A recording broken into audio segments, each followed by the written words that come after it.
예, 예수님이 십자가에서 율법을 복음으로 바꿔주신 복음의 말씀만 먹음으로 어떠한 우상의 형상도 만들지 않고 여호와 하나님만 섬기는 거라고 그렇게 말씀하고 있고, 또 여호와의 이름을 망령되이 부르지 않고 안식일을 지키며 또 부모를 공경하는 것이라고 이렇게 말씀드렸습니다. 그리고 뱀처럼 진리의 말씀을 변형시킨 다른 복음을 전하지 않고 다른 복음을 따르지 않으며 오직 율법을 십자가에서 복음으로 바꿔주신 이 복음의 말씀만 전하고 따르는 것이 살인하지 않고 간음하지 않는 거라고 말씀드렸어요. 결론적으로 말씀드리면 뭐예요? 오직 십자가에서 율법을 복음으로 바꿔주신 거, 이것만 먹고 따름으로 우리는 어떻게 되는 거죠? 십계명을 다 지키는 자들이라고 이렇게 말씀을 하고 있는 거예요. 그래서 이렇게 말씀하고 있는데 이스라엘 백성들이 다른 복음으로 하나님을 섬김으로 하나님은 그들을 간음한 자라 이렇게 말씀하고 있는 거예요. 그리고 이러한 간음한 자들을 예수님은 십자가에서 값을 주고 사서 자신의 신부로 삼아주신다라고 호세에서는 그렇게 말씀하고 있다라고 지난주에 이렇게 말씀드렸습니다. 그리고 이제 이 말씀에 이어서 오늘 본문에서는 도둑질 하지 말라라고 이렇게 말씀을 하고 있어요. 그래서 도둑질하는 것은 뭐죠? 남의 것을 훔치는 거죠. 그래서 훔쳐서 나의 것으로 만드는 거예요. 이것이 도둑질하지 말라라고 이렇게 말씀하고 있는 것인데, 도덕적으로 남의 것 당연히 훔치면 안 되겠죠. 여러 가지 우리가 뭐 상식적으로 아는 것들 다 도둑질하는 거니까 이런 걸 하지 말라라는 이런 의미로 말씀하는 것도 있어요. 그렇지만 이제 도둑질하지 말라라는 것은 그거 외에 하나님의 말씀을 도둑질하지 말라. 다시 말씀드리면 하나님의 것을 도둑질하지 말라라고 하는 거예요. 또 좀 더 자세히 말씀드리면은 성경에서 기록된 말씀은 예수님을 통하여서 다 이루어 주실 거예요. 우리가 해야 될 일은 없는 거예요. 우리는 단지 해야 될 일은 예수님이 우리가 하지 못하는 것을 율법에 기록된 말씀대로 다 이루어 주시는 거예요. 그래서 그것만 믿음으로 우리는 구원받는데, 그것을 배척하고 내 스스로 하나님 십자가에서 행하여 주실 일을 내가 할 수 있다라고 하는 거예요. 그것이 뭐예요? 도둑질하는 거예요. 그래서 예레미야 23장 30절과 31절에는 이스라엘 백성들이 그때 선지자들도 지도자들도 똑같게 하나님의 말씀은 아닌데도 말씀이 있냐 자기네들이 갖고 와가지고 이것이 하나님의 뜻이 하면서 이것을 따라야 돼 하면서 자기도 따르고 백성들도 따르게 만들었어요. 그래서 예레미야 23장 30절과 31절에 이렇게 말씀하고 있는 거예요. 여호와의 말씀이니라. 그러므로 보라, 서로 내 말을 도둑질하는 선지자들을 내가 치리라. 여호와의 말씀이니라. 보라, 그들이 혀를 늘려 여호와가 말씀하셨다는 선지자들을 내가 치리라 그러는 거예요. 이 얘기는 어떤 의미에서 이렇게 쭉 말씀하고 있냐면, 그때 당시 선지자들이 꿈꾼 것을 이게 하나님의 뜻이야 라고 하면서 지켜야 된다라고 전한 거예요. 그러니까 꿈꾼 내용이 하나님의 말씀이라고 생각하고 그것을 지키려고 했다는 거예요. 이것을 하나님은 도둑질한 거라고 말하는 거예요.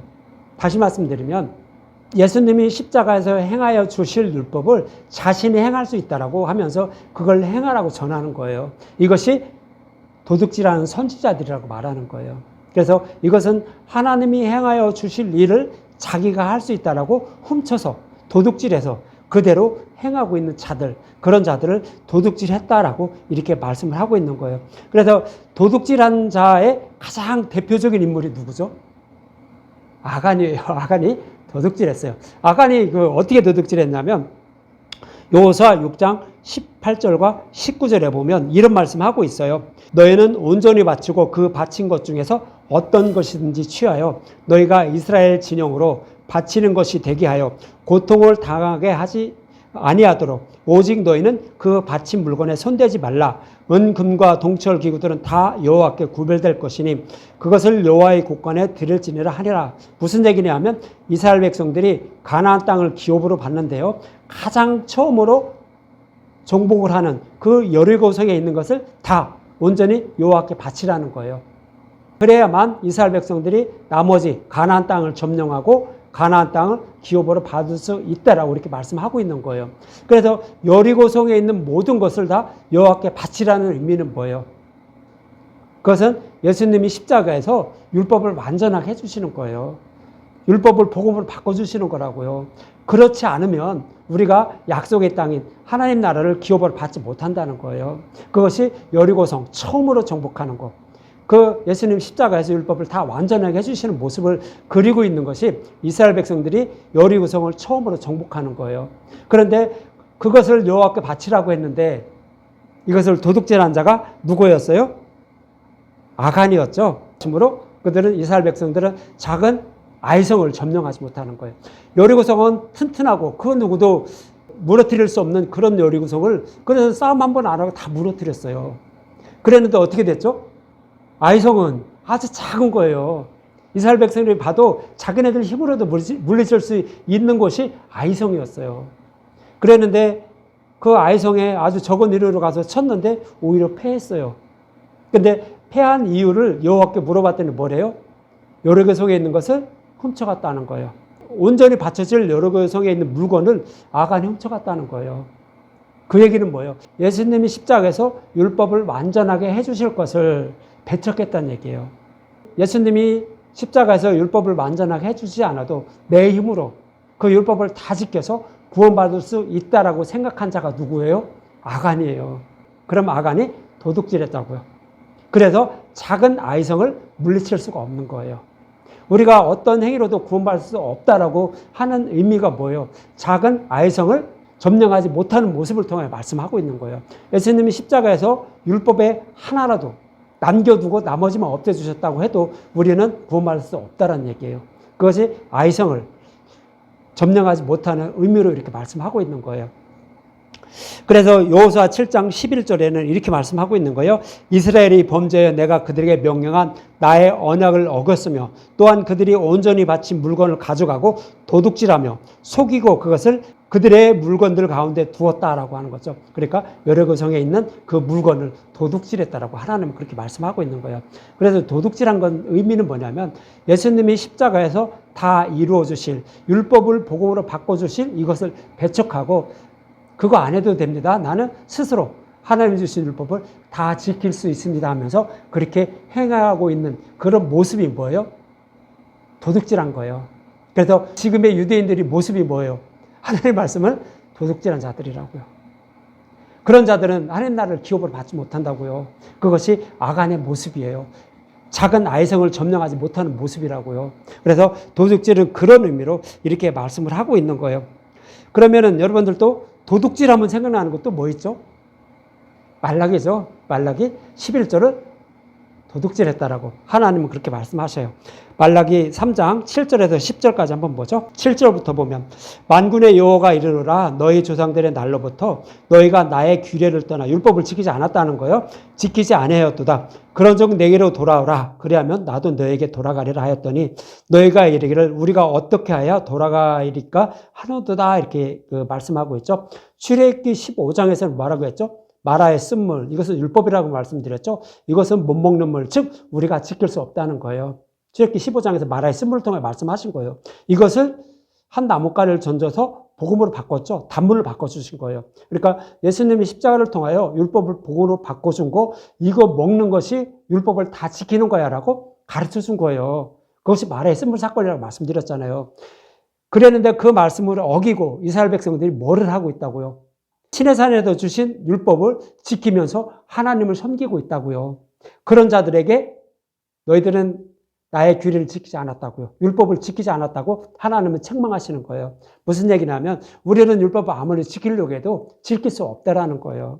그래서 지킬 수 있는 방법은 율법을 복음으로 바꿔준 거, 마라의 쓴물을 단물로 바꿔준 거, 그걸 먹어야 되는데, 복음 말씀을 먹어야 되는데 먹지 않고 있다라는 거예요. 그래서 너희들 나에게로 돌아와라고 이스라엘 백성들이 말씀하시는 거예요. 그런데 이스라엘 백성들은 그 복음이 뭔지를 모르고 있는 거예요. 율법만 지키면 하나는 뜻인 줄 알고 있는 거예요. 그러니까 이스라엘 백성들이 아니 지금 우리는 율법을 생명처럼 여기면서 하나님의 이름을 부르고 있는데 어떻게 들어가는 겁니까? 이렇게 얘기를 하는 거예요. 그것이 말라기 3장 7절의 말씀이에요. 그러니까 이제 8절 이렇게 말씀하고 있는 거예요. 사람이 어찌 하나님의 것을 도둑질하겠느냐? 그러나 너희는 나의 것을 도둑질하고도 말하기를 우리가 어떻게 주의 것을 도둑질하였나이까 하는도다. 이는 곧 11조와 봉헌물이라고 이렇게 말하죠. 11조와 봉헌물을 이스라엘 백성들이 도둑질했다는 거예요. 11조는 뭐예요? 우리의 모든 죄를 지고 예수님 십자가에서 죽으시고 부활하신 거예요. 예수님이 온전히 바쳐진 걸 말하는 거예요. 여리고성을 여호와께 온전히 바치라고 하죠. 그 모습이 11조인 거예요. 그리고 복음물은 그 예수라고요. 복음이라고요. 그것을 이들이 훔쳐갔다는 거예요. 그러면서 자기네들이 율법을 다 지켜서 하나님께 의로움을 받아서 구원받을 수 있다라고 생각했다라는 거예요. 이것이 하나님은 너희들은 나의 것을 도둑질했다라고 하는 거예요.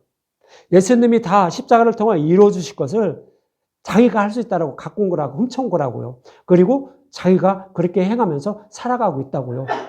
그래서 너희들이 도둑질한 것이 바로 11조와 봉헌물이라고 이렇게 말씀을 하고 있는 거예요.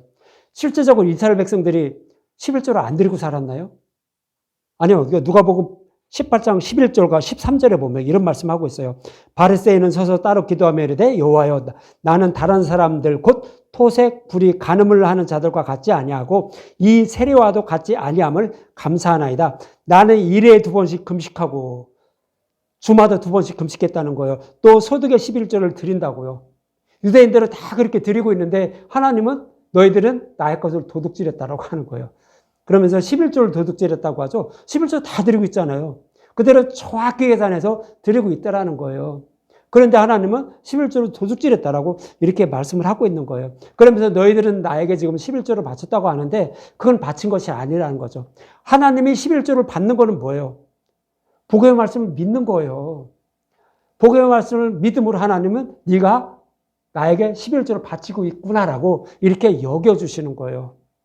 그런데 그렇게 11조를 바치고 하는 이런 얘기도 아무도 안 하고 그 옆에 있던 세례는 13절과 14절에 이렇게 말씀하고 있어요. 세례는 멀리 서서 감히 눈을 들어 하늘을 쳐다보지 못하고 다만 가슴을 치며 이르되 하나님이여 불쌍히 여기소서 나는 죄인으로소이다 하였느니라. 내가 너에게 이르노니 이에 저 바리새인이 아니고 이 사람이 세리가 어렵다 하심을 받고 그의 집으로 내려가느니라. 무릇 자기를 높이는 자는 낮아지고 자기를 낮추는 자는 높아지리라 하시니라 이렇게 말하죠. 세례는 자기가 1회에 2번씩 금식하고 11조를 듣다고 얘기도 안 해요. 근데 나는 죄인이라고 나를 불쌍히 여겨서 구원해 달라고 이렇게 말씀하고 있는 거예요. 그러나 바리새인들은 어떻게 해요? 나는 1회에 2번씩 금식하고 그리고 11조도 다 드리고 있다라고 이렇게 자랑하고 있잖아요. 다 드리고 있는 거예요. 율법에 의한 거 다 지키고 있는 거예요.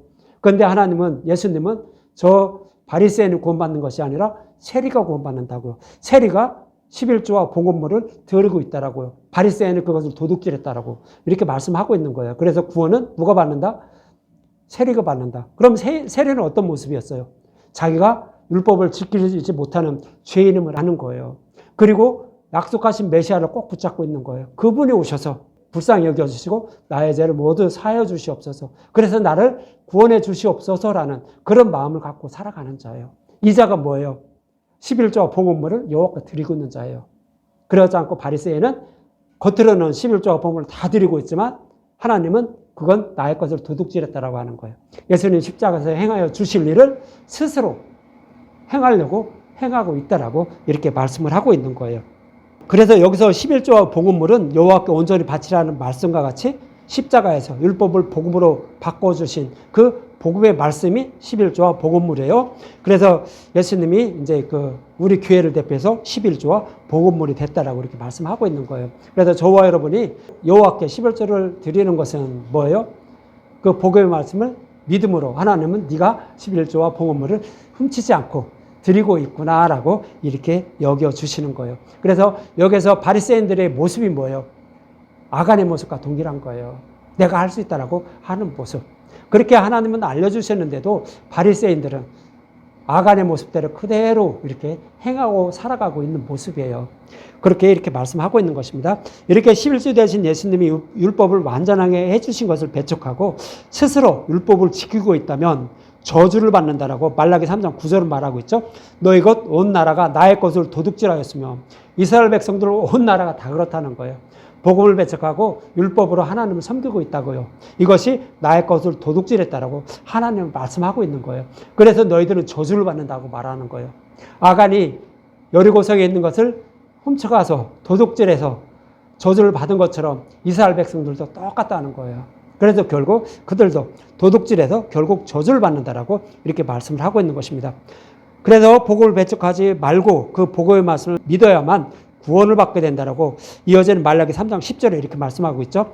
만군의 여호와가 이르노라 너희는 온전한 11조를 창고에 들여 나의 집에 양식 있게 하고 그것으로 나를 시험하여 내가 하늘문을 열고 너에게 복을 쌓을 곳이 없도록 붙지 아니하나 보라 이렇게 말하죠. 그래서 온전한 11조를 드리라 말해요. 온전한 11조는 뭐죠? 복의 말씀을 믿는 걸 말해요. 율법을 복으로 바꿔주신 거, 이것을 먹는 것이 율법을 다 지킨 거라고 하나님은 출애굽기 15장에서 말씀해 주셨어요. 마라의 쓴물을 통하여 말씀해 주셨어요. 그래서 우리는 그 복음의 말씀만 먹는 거예요. 그리고 그것으로 하나님을 섬기는 거예요. 이것이 온전한 11조를 여호와께 드리는 거예요. 그러면 그 복을 어디 쌓을 곳이 없도록 부어준다고 하죠. 그럼 이 복은 뭐예요? 구원의 복을 말하는 거예요. 우리는 그렇게 하면 당연히 하나님 나라를 기업으로 받게 됨을 말씀하고 있는 거예요. 그러면 성경에요, 11조와 복음을 여호와께 드린 사람이 있어요. 그게 누구예요? 아브라함이잖아요. 아브라함이 그렇게 드린 거예요. 창세기 14장 20절에 보면 이제 멜기세덱이 아브라함에게 나오죠. 너희 대적을 내 손에 붙이신 지극히 높으신 하나님을 찬송할지라 하매 아브라함이 그 얻은 것에서 10분의 1을 멜기세덱에게 주었더라 이렇게 말하죠. 이 얘기는 뭐 여러분들 다 아실 거예요. 몇 번 이렇게 설명을 드렸으니까.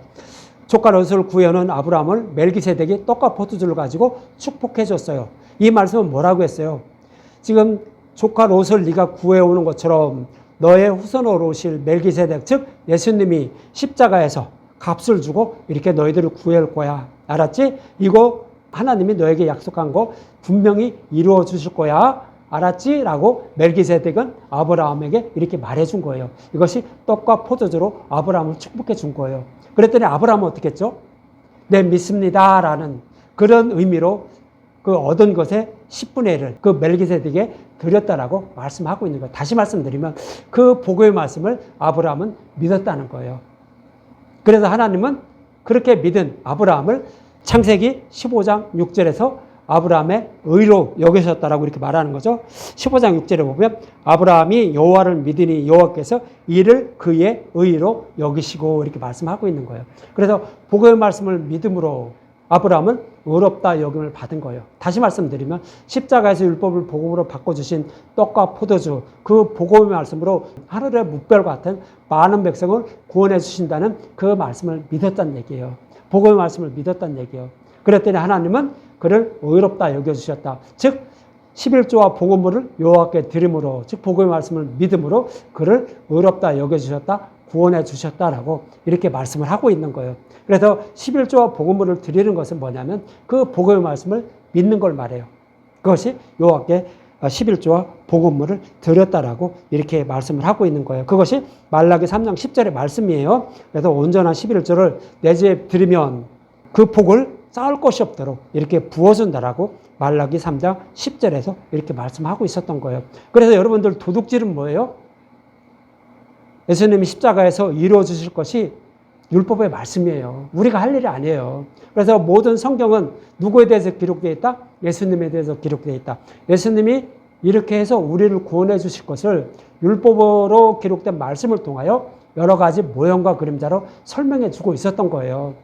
그래서 그것을 믿는 것이 하나님의 말씀을 도둑질하지 않는 것이며 그것을 배척하고 성경에 기록된 말씀대로 살려고 하는 사람이 누구예요? 여호와의 것을 도둑질한 자들이에요. 그런 자들은 구원을 받지 못함을 이렇게 말씀을 하고 있는 거예요. 그럼 이렇게 구약에서 하나님의 말씀을 도둑질하는 자들을 구원하기 위하여 오신 분이 예수님임을 말씀하고 있는 출애굽기 22장을 한번 볼까요? 21장 1절과 4절을 한번 보자. 사람이 소나 양을 도둑질하여 잡거나 팔면 그는 소 한 마리에 소 5마리로 갚고 양 한 마리에 양 4마리로 갚을지니라 이렇게 말하죠. 배상에 관한 법인데 이것은 예수님이 이루어 주실 것을 모형으로 그려주고 있는 거예요. 그런데 여기서 소나 양은 도둑질했다라고 했는데 소나 양은 뭐예요? 제단에 바치는 제물이죠. 소나 양은. 그래서 이것은 예수님을 상징하는 거예요. 소나 양은. 근데 도둑질한 소나 양을 잡는 것은 뭐예요? 구약에 보면 자기가 죄를 범하면 어떻게 하죠? 소나 양 이것을 잡아서 제단에 드리죠. 그러니까 율법의 말씀을 통하여 하나님을 섬기고 있는 자들 그 모습을 소나 양을 잡는 모습으로 이렇게 말씀하고 있는 거예요. 이것은 소나 양을 잡는 것은 뭐예요? 장차 예수님이 오셔서 십자가에서 이루어 주실 것을 우리의 모든 죄를 대속해 주실 것을 모형으로 그려주고 있었던 거예요. 그런데 그것을 배척하고 소나 양을 잡아서 여호와께 드리면 내 죄는 사함받고 구원받는 줄 안다고요. 이 모습이 소나 양을 잡는 거예요. 율법 행위에 따라 하나님을 섬기고 있는 자들의 모습을 그렇게 그려주고 있는 거예요. 그리고 소나 양을 파는 것은 뭐예요, 그럼? 자기가 소나 양을 잡는 것은 율법을 따르는 건데 그것을 파는 것은 뭐예요? 율법을 전하는 모습이에요. 율법의 행위로 구원받을 수 있다라고 그것이 하나님의 뜻이라고 전하는 모습을 소나 양을 판다라고 말하는 거예요. 그래서 율법으로 하나님을 섬기는 모습, 이것이 소나 양을 잡고 파는 모습을 이렇게 그려주고 있는 거예요. 그런데 여기서 소 한 마리에 소 5마리로 갚아야 된다는 거예요. 소 5은 뭐예요? 5은 율법에 쓴 거예요. 예수님이 율법을 복음으로 나중에 바꿔줘야 된다고요. 그래서 소 한 마리를 훔쳐가면 5마리를 갚아야 된다고 하는 거예요. 다시 말씀드리면 예수님이 그 율법을 완전하게 해주실 것을 말하는 거예요. 십자가에서 완전하게 해주실 것을. 이렇게 말하는 것이 소 한 마리에 소 5마리로 갚아야 된다고 이렇게 말씀을 하고 있는 거예요. 그런데 양은 4배로 갚아야 된다는 거예요. 여기서 양을 도둑질해서 파는데 그러면 4배로 갚아야 된다는 거죠. 그럼 양을 도둑질해서 파는 것은 뭐라고 말씀드렸어요? 율법을 지키는 것이 하나님의 뜻임을 전하는 것을 말하는 거예요. 그래서 그에게 다른 복음을 전한 거예요. 율법을 전한 거예요. 다른 복음. 그래서 그를 다른 복음을 따르게 만드는 거예요. 그랬는데 그가 다시 여호와께 돌아오려면 어떻게 되죠? 다시 그에게 복음을 전해서 복음으로 다시 돌아오게 해야 된다는 거예요. 그래서 여러분들에게 말씀드렸잖아요. 갑절이라는 의미는 뭐죠? 지금 4배인데 갑절이라는 의미는 뭐라고 말씀드렸어요? 복음의 말씀이라고 말씀드렸죠? 갑절 기억나시나요? 예, 하늘에 올라가는 저 엘리야가 그러죠. 엘리사에게 너 뭐를 원하니? 네, 성령이 하시는 역사 갑절이 있길 원한다고 하죠. 복음의 말씀을 깨달아 믿길 원한다고 말씀드렸잖아요. 그래서 갑절은 복음이에요. 그런데 예수님이 오시기 전에 구약에서는 이스라엘 백성들이 율법이 복음인 줄 알았어요. 그것이 하나님의 뜻인 줄 알았어요. 그래서 이렇게 전한 것이 갑절이에요. 자기가 이게 복음인 줄 알고 전했다는 얘기예요. 그것이 갑절이에요. 그런데 알고 보니까 그게 복음이 아니에요. 다시 그에게 복음을 전해서 다시 복음으로 돌아가게 만드는 거예요. 그러니까 그에게 다시 또 뭐를 전해야 돼요? 또 갑절을 전해야 되는 거예요. 그럼 갑절이면 뭐예요? 4배가 되는 거예요. 율법을 전했으면 그에게 다시 복음을 전해서 돌아오게 해야 돼. 라는 의미가 뭐예요? 4배예요. 갑절, 4배. 그런 의미로 이렇게 말씀을 하고 있는 거예요. 그러면서 출애굽기 22장 2절과 3절에 보면 도둑이 뚫고 들어오는 것을 보고 그를 쳐 죽였으면 피 흘린 죄가 없으나 해돋은 후에는 피 흘린 죄가 있으리라. 도둑은 반드시 배상할 것이나 배상할 것이 없으면 그 몸을 팔아 그 도둑질한 것을 배상할 것이요. 요거 좀 전에 도둑질에 대해서 1절에서 말씀하고 있었죠. 소나 양을 팔고 또 잡는 거, 이것이 율법을 따르는 거예요. 그런데 이렇게 율법을 따르는 자들에게, 율법을 하나님을 섬기는 자들에게 도둑이 들어온 거예요. 그러면은 그 율법을 따르는 자들에게 도둑이 들어온 거는 뭐죠? 복음을 전하러 온 걸 말하는 거예요. 복음을 전하러 온 걸 말하는데 여기서 밤에 도둑이 뚫고 들어오는 것하고 또 해 돋은 후에 도둑이 들어오는 것에 이렇게 나눠서 얘기해요. 밤에, 2절은 밤을 얘기하는 거예요. 밤에 도둑이 들어오는 것을 보고 죽이면 그건 죄가 없다는 거예요. 그런데 해 돋은 후에 낮에 도둑이 들어오는 것을 보고 그를 죽이면 그 값을 담당해야 된다고 하는 거예요. 그럼 밤에 도둑이 들어오는 것은 뭐예요? 구약에 아직 복음이 밝히 드러나지 않은 상태에서 이게 진리의 말씀이야 라고 하면서 전하는 자들이 있다면 그는 진리가 무엇인지 알지 못하기 때문에 자기가 가지고 있는 것이 진리임을 알고 그 복음을 배척할 수가 있다는 거예요. 이것이 밤에 도둑이 뚫고 들어오는 것을 죽인다는 얘기예요. 진리가 드러나지 않았기 때문에 그런 거예요. 구약에서는 그렇게 할 수 있다는 거예요. 그때는 죄가 없다는 거예요. 그런데 반면에 해 돋은 후는 뭐예요? 신약을 말하는 거예요. 예수님 오셔서 율법을 복음으로 바꿔준 이 복음 시대를 말하는 거예요. 이때도 그들이 따르고 있는 그 율법이 다른 복음이고 이 복음이 진리하면서 전하가는 자들이 있는데 그것을 배척하게 되면 어떻게 된다고요? 도둑을 죽이는 거예요. 그것이. 복음을 배척하는 것이. 그러면 그때는 그 죄를 담당해야 된다는 거예요. 좀 이해를 하시겠나요? 그러니까 밤은 구약을 말하는 거예요. 복음이 밝히 드러나지 않은 구약. 이때는 복음이라고 하면서 율법을 따르는 자들에게 복음을 전하면 그러니까 그가 따르고 있는 것은 도둑질하는 걸 훔치는 거예요. 그런 모습으로 그려주고 있는 거예요. 그때는 죄가 없다는 거예요. 왜요? 복음이 밝히 드러나지 않았기 때문에. 그러나 이제 복음 시대는 해 돋은 후에는 복음이 밝히 드러나고 이제 복음이 어떤 것인지 다 알고 있기 때문에 그것을 배척하면 그때는 그 죄를 담당해야 된다고요. 그래서 그런 의미로 말씀하고 있는 거예요. 그래서 그 몸을 팔아 그 도둑질한 것을 배상해야 된다고요. 즉 지옥불에 들어가게 된다는 거예요. 자기 몸을 팔아야 된다고 하니까. 그래서 복음으로 돌아와야 된다라고 이렇게 말씀을 하고 있는 거예요. 그러면서 이어지는 4절에 이렇게 말씀하고 있는 거예요. 도둑질한 것이 차라 그의 손 안에 있으면, 도둑질한 것은 뭐예요? 율법이죠. 율법을 가지고 이렇게 하나님을 섬기고 있으면 소나 낙이나 양을 막론하고 갑절을 배상해야 된다고 하죠. 갑절을 배상해야 된다는 것은 뭐라고 말했어요? 갑절은 뭐라고 했죠? 복음의 말씀이라고 했잖아요.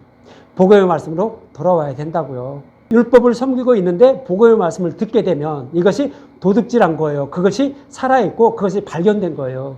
그러면 갑절을 배상해야 된다? 복음으로 돌아와야 된다고요. 그래야만 구원받게 된다고 이렇게 출애굽기 22장에서 이렇게 말씀을 하고 있었던 거예요. 여러분들 좀 어려운데 이해를 하시겠나요? 그래서 이 사실을 잘 알고 있는 사람이 누구예요? 삭개오예요. 삭개오가 이것을 잘 알고 있었던 거예요. 그러면은 누가복음 19장 한번 2절에서 9절만 보고 마칠게요. 누가복음 19장 삭개오에 대해서 나오는데 2절부터 한번 볼게요. 누가복음 19장 2절부터 삭개오라 이름하는 자가 있으니 세리장이요 또한 부자라. 그가 예수께서 어떠한 사람인가요? 보고자 하되 키가 작고 사람이 많아 할 수 없어 앞으로 달려가서 보기 위하여 돌 무화과 나무 위에 올라가니 이는 예수께서 그리로 지나가게 됨이라 이렇게 말하고 있어요. 삭개오가 키가 작다라고 해요. 키가 작은 것은 뭐예요? 실제로 키가 작을 수도 있어요. 삭개오가. 그런데 삭개오가 키가 작다는 얘기는 그 얘기가 아니죠. 그 얘기가 아니라 갈라디아서 4장 1절과 2절에 어떻게 됐어요? 내 아들이 어렸을 때는 내 아들이지만 어렸을 때는 어디에 있어요? 후견인과 청지기 아래, 율법 아래에 있다고요. 저와 여러분이 창세전에 택함을 받은 하나님의 백성이지만 복음을 알기 전에는 후견인과 청지기, 즉 율법 아래에 있다는 거예요. 믿음이 성장하지 못하고 키가 그렇게 자라지 못했다고요. 믿음이라는 그 키가 자라지 못하고 키가 작다고요. 그것이 삭개오의 모습인 거예요. 그래서 삭개오가 키가 작다는 것은 아직 복음이 밝게 드러나지 않아서 복음의 말씀을 듣지 못해서 아직 믿음이 장성한 믿음을 가지고 있지 못한 상태. 그것이 삭개오가 키가 작다라고 말하는 거예요. 그런데 이 삭개오가 돌 무화과 나무 위에 올라갔다는 거예요. 여러분들 돌 무화과 나무는 뭐죠? 아담과 하와가 뱀의 유혹에 넘어가 선악과를 먹었어요. 그리고 하체를 가리기 위해서 무화과 나무 잎을 엮어서 치마로 삼았어요. 그러면 이 치마로 삼은 그 모습이 어떤 의미예요? 율법으로 자기의 의로움을 가리려고 하는 모습인 거예요. 그것이 무화과 나무예요. 그래서 돌 무화과 나무라는 것은 율법의 말씀을 말하는 거예요. 그런데 율법의 말씀 위에 올라가 있는 자가 누구예요? 삭개오예요. 이 모습의 의미가 이제 어떤 의미냐면 여러분들 사무엘하 5장 24절에 이제 브레셋을 치라고 말씀하시는데 너희들이 브레셋을 치는데 어떻게 치냐면 뽕나무 위에 거기서 걸음 걷는 소리가 나는 소리를 듣거든 그들을 치라고 해요. 뽕나무가 무화과 나무예요. 근데 거기서 걸음 걷는 소리가 난다고 해요. 이 얘기는 뭐예요? 뽕나무, 무화과 나무 이것은 율법을 말하는 거예요. 율법을 예수님 십자가에서 완전하게 해주신다고 하나님이 메시아 언약을 말씀하신 거예요. 이 메시아 언약을 다 이루어 주시거든 어떻게 하라고요? 브레셋을 치라고요. 브레셋은 사탄을 상징해요. 율법을 상징해요. 죄를 상징하는 거예요. 너희들이 그 복음의 말씀을 그러니까 예수님 십자가에서 율법을 완전하게 해주신 거 이것을 듣게 되면 그것이 뽕나무 위에 걸음 걷는 소리를 듣는 거예요. 이것을 듣게 되면 어떻게 하라고요? 그것을 받아들이라고요. 그러면 브레셋을 물리칠 수 있다고요. 우리의 죄를 다 사함받을 수 있다고요. 그 얘기를 말씀하시는 것이 뽕나무 위에 걸음 걷는 소리가 듣거든. 그 소리가 나는 것을 듣거든요. 이 모습이 뭐예요? 뽕나무 위에 삭개오가 올라간 모습이에요. 그래서 구약에서는요, 율법을 일단 구약의 말씀에는 우리가 죄를 범할 수밖에 없어서 심판받을 수밖에 없는데 그런 저와 여러분을 여자의 육체로 메시아를 보내서 우리를 구원해 주신다라고 약속하고 있어요. 이것이 메시아 언약이에요. 그래서 삭개오는 이것을 알고 있었던 거예요. 나는 율법을 지킬 수 없구나. 그렇지만 약속하신 메시아가 오신다고 했으니 그 메시아를 나는 꼭 붙잡고 있어야지 하면서 그렇게 살아간 자가 삭개오의 모습인 거예요. 키가 작지만 예수님을 보기 위해서 뽕나무 위에 율법 위에 올라가 있는 거예요. 율법을 아예 짓밟고 있는 거죠. 그 메시아를 소망하고 있는 그 삭개오의 모습을 이렇게 그려주고 있는 거예요. 좀 이해를 하시겠나요? 조금 어려운데 그 모습을 그려주고 있는 거예요. 그래서 이러한 삭개오의 모습을 예수님은 이제 발견한 거죠. 그래서 누가복음 19장 5절에 보면 예수께서 그곳에 이르사 쳐서 보시고 이르되 삭개오야 속히 내려오라 내가 오늘 내 집에 유하여야겠다 이렇게 말하죠. 그렇게 오실 메시아를 소망하면서 살아가는 자들에게 예수님이 거하신다는 얘기예요.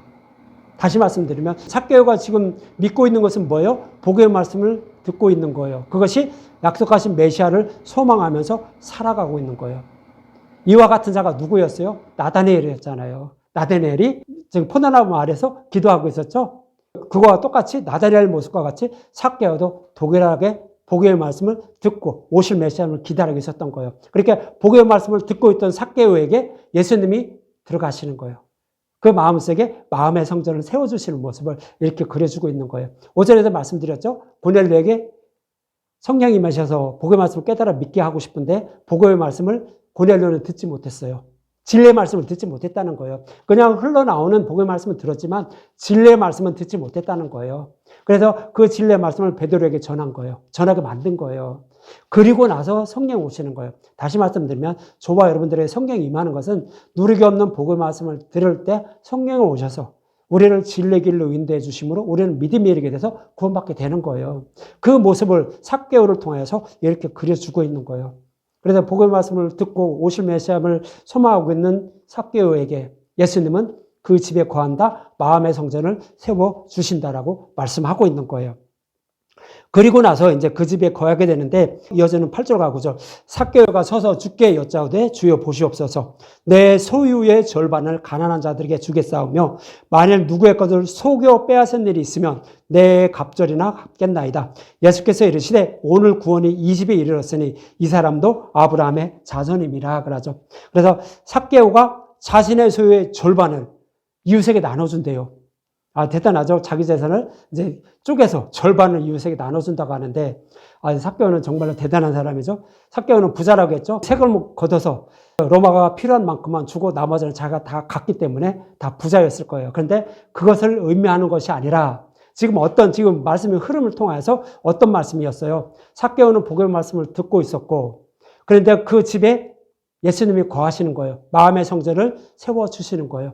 그랬더니 삭개오가 믿음에 이르게 된 거예요. 즉 하나님을 사랑하고 이웃을 사랑하는 그런 자가 된 거예요. 십계명을 다 지킨 자가 된 거예요.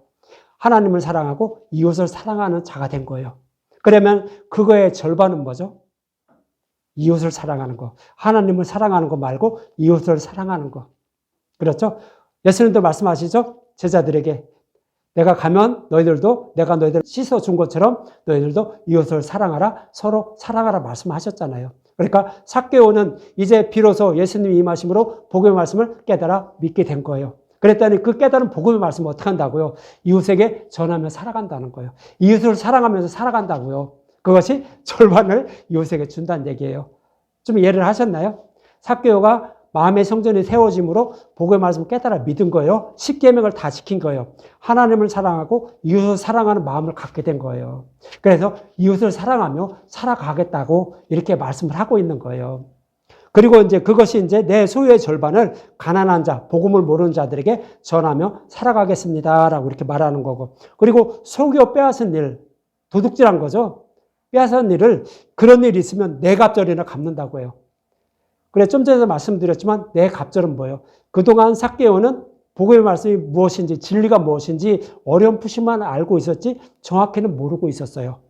왜요? 마음의 성전을 세워주기 전에 하나님을 사랑하고 이웃을 사랑하는 것이 무엇인지 모르고 있었어요. 그래도 모르고 있는 상태에서 그 이웃에게 다른 복음을 전할 수도 있었다는 거예요. 그래서 그렇게 다른 복음을 전해 주었으면 그런 사람이 있다라고 하면 그런 사람들에게도 다시 복음의 말씀을 전해준다는 거예요. 그래서 그를 다시 복음으로 돌아오게 한다라고 말씀하고 있는 거예요. 이것이 내 갑절이나 갚겠나이다라고 말하는 거예요. 이해를 하시겠나요? 예, 삭개오는 그런 믿음의 용사가 된 거예요. 어떻게요? 하나님이 삭개오의 집에 거하시게 되므로 마음의 성전을 세워줌으로 그는 믿음의 용사가 된 거예요. 하나님을 사랑하고 이웃을 사랑하는 자가 된 거예요. 그래서 그렇게 자기는 이웃을 사랑하며 살아가겠다라고 이렇게 말씀하고 있는 거예요. 그랬더니 하나님은 구원이 이 집에 이르렀다라고, 이도 또 아브라함의 자손이라고 이렇게 말씀을 하고 있는 것입니다. 이처럼 도둑질하지 말라는 것의 대표적인 말씀은 예수님이 십자가에서 율법을 완전하게 해주신 그 복음으로 비척하고 스스로의 힘으로 율법을 온전히 지켜 의롭다 여김을 받으려고 하는 자들, 이런 자들을 바로 도둑질했다라고 말씀을 하고 있는 것입니다. 이러한 생각에서 돌이켜서 십자가에서 완전하게 해주신 복음으로 돌아와야 영생을 얻는 그런 복을 누리게 된다라고 그렇게 성경은 말씀하고 있는 것입니다. 여러분들 이 말씀을 잊지 마시고 도둑질하여 다른 복음으로 하나님을 섬기려 하지 마시고 십자가만 의지하며 살아가는 저와 여러분들이 되셨으면 합니다.